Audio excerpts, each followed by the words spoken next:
In which kind of country will you want your children to be? This is the question. It is not about you and me. It is about them. This is intergenerational. After we have elected them, you'll then see them sending their arrows ahead. You'll see Bill Gates come and meet your president. You'll see Tony Blair come and meet your president. You'll see Macron come and meet your president. You'll see all of them.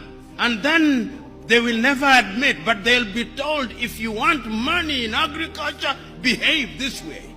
If you want money in this area, behave this way. They will never tell that to the Chinese. They will never tell that to the Indians. They will never tell that to the Vietnamese. They will never tell that to the Koreans. But in Africa, they tell us.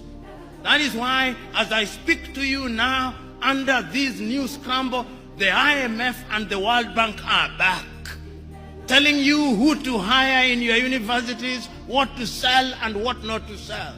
It is a sad situation.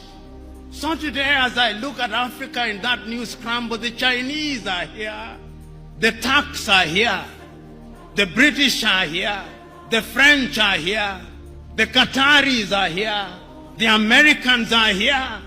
This time round, they are so subtle that we don't even recognize them, but they control us. What are we going to do about it? In order to develop, we must do something. It has also been demonstrated that it can be done. I've traveled across this continent and I've seen that development is possible. You go to Rwanda now. They are demonstrating that it can be done. Go to Kigali now. See what they are doing in the health sector in their own small way. See how they are collaborating in the area of mobile telephony in their own small way. It can be done. I've been to Botswana and I've seen what they are doing in their own small way.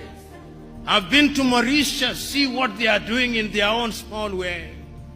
And they do not have the resources that other countries have. And I'm giving this example to say that indeed it can be done, and it can be done within the continent of Africa.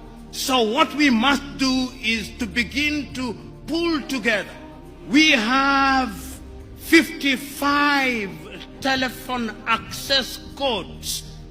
Nigeria 234, Ghana 233, Kenya 254, Tanzania 255, Uganda 256, Zambia 260, Zimbabwe 263.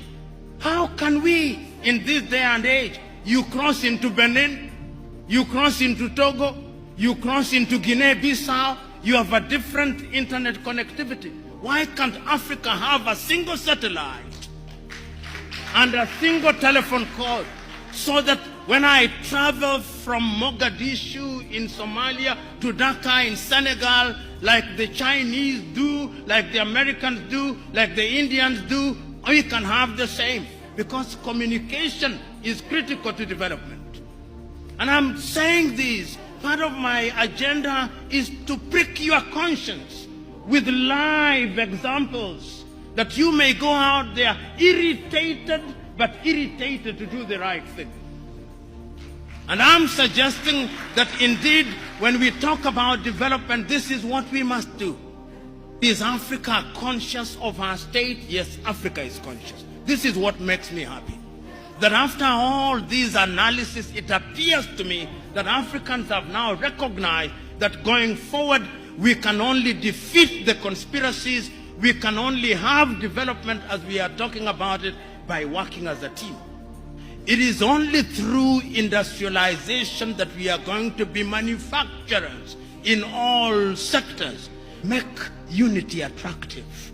Because if you don't make it attractive, we will separate, and that will make us weaker. You are here, maximum 40 years, you will have gone upstairs. But after 40 years, in which kind of country will you want your children to be? This is the question.